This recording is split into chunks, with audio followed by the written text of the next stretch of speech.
네, 주요 사건, 사고, 범죄학의 관점으로 해석해 보겠습니다. 오윤성 순천향대 경찰행정학과 교수와 함께합니다. 어서 오십시오. 안녕하세요. 네, 안녕하세요. 네, 자 먼저 살펴볼 사건. 아들에게 흉기를 휘두른 50대 남성이 있었는데 테이저건을 맞고 경찰에 체포된 뒤에 갑자기 숨졌어요. 사건 개요부터 정리를 좀 해주시죠. 네, 이게 이제 지난 23일 광주 북구 한 아파트에서 발생된 사건인데요. 네. 50대 남성 A 씨가 10년 전에 재혼을 하고 현재 이혼 소송 중인 그런 상태에서 흉기를 소지하고 아마 이제 그 따로 사는 그 자기 처의 집을 그 근처에 가 있었던 것 같아요. 예. 네. 그래서 아파트 계단 밑에 흉기를 가지고 기다리고 있다가 어부딸이 올라오고 있는 그 상황에서 흉기로 위협을 해가지고 집 안으로 들어갑니다.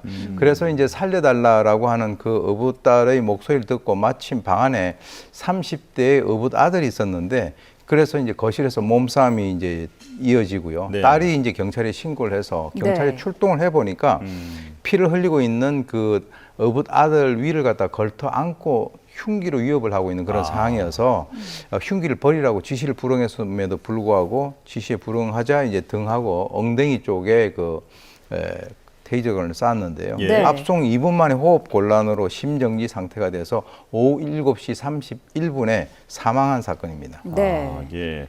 1시간 남짓 만에 이제 테이저건을 맞은 뒤에 사망을 했는데 그렇다면 이 사망 원인이 테이저건 때문인지 아니면 다른 이유가 있는 건지는 아직은 밝혀지지 않은 거죠? 예, 아직까지는 밝혀지지 않았습니다. 그래서 이제 시신 검안을 했던 그 의료인 같은 경우가 네.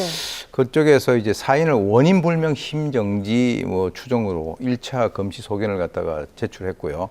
뭐 그러니까 지금 현재 상태로는 잘 모르겠다라고 하는 얘기죠. 예. 그런데 이제 우리가 좀 그 참고를 해야 될 것이 바로 이 50대 남성 A 씨가 5년 전에 뇌혈관 그 질환으로 이제 수술을 받았다는 것과 고혈압이 있다라고 하는 것이죠. 예. 네. 그래서 이제 경찰 입장에서는 오후 5시 59분에 테이저건을 쐈는데 사망한 것은 6시 37분에 의식자가 발생해서 뭐 7시에 사망했다 이렇게 되니까 이 명확한 그 사인은 아직까지 나타나지 않고 있고요. 결국은 이제 국가수에서 부검을 통해서 그 사인을 밝혀야 될 것으로 봅니다. 네. 네.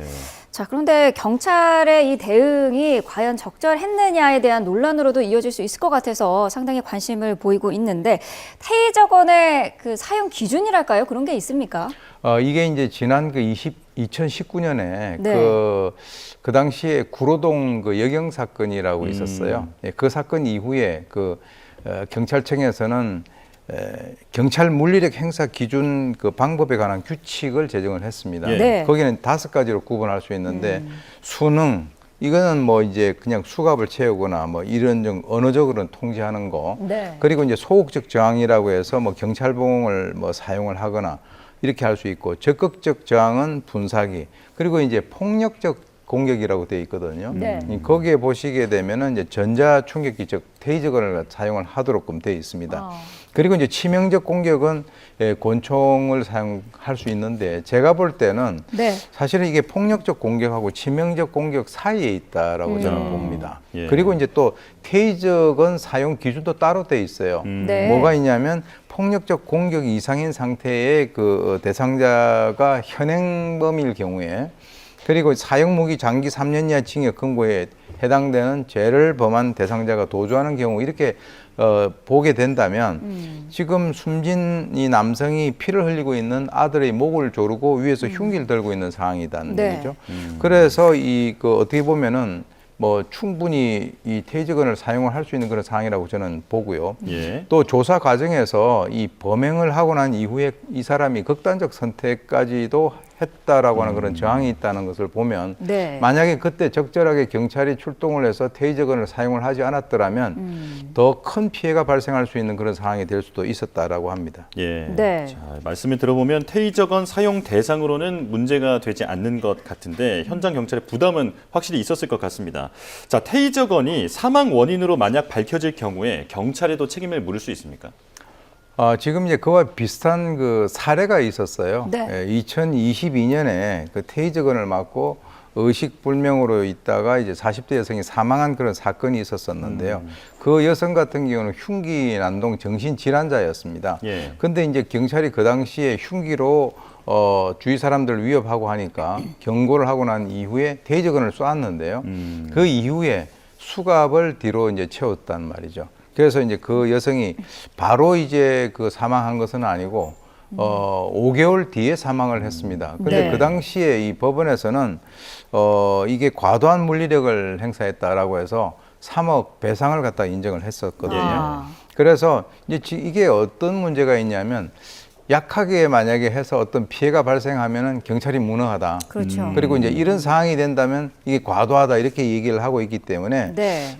제가 개인적으로 생각을 할 때는 경찰 대응의 적절성 여부는 과연 매뉴얼에 의해서 했는지 안 했는지 그것을 가지고 판단을 해야만 기준이 확실하게 설 수가 있다. 네. 그래서 이제 그렇게 어떤 기준이 섬으로써 현장에서 활동하고 있는 그 경찰관들이 본인이 명확하게 자신의 임무를 인식하고 어떤 그 행동으로 옮길 수 있다라고 하는 그런 측면인데요. 예. 그것은 이제 그 국민들과 또는 언론들이 그 역할을 갖다 해줘야 된다. 저는 네. 그렇게 봅니다. 네.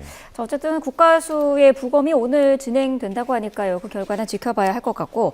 자, 이 50대 남성이 이 범행을 미리 준비한 그런 정황이 지금 나오고 있다고요. 예, 그렇습니다. 이제 흉기를 가지고 거기서 계단 밑에서 기다리다가 네. 어부딸을 위협을 해서 안에 들어간 것부터가 그건 상당히 계획적이죠. 네. 근데 이제 지금 뭐 그래도 지금 발빠르게 이 자녀들이 대응을 해서 그나마 피해가 최소화된 건데요. 네. 이 딸 같은 경우는 바로 이제 오빠하고 몸싸움이 있을 때 경찰에 신고를 했고, 예. 오빠도 거기서 자기가 부상을 입으면서 이제 몸싸움을 했기 때문에 경찰이 출동해서 제압을 하게 된 겁니다.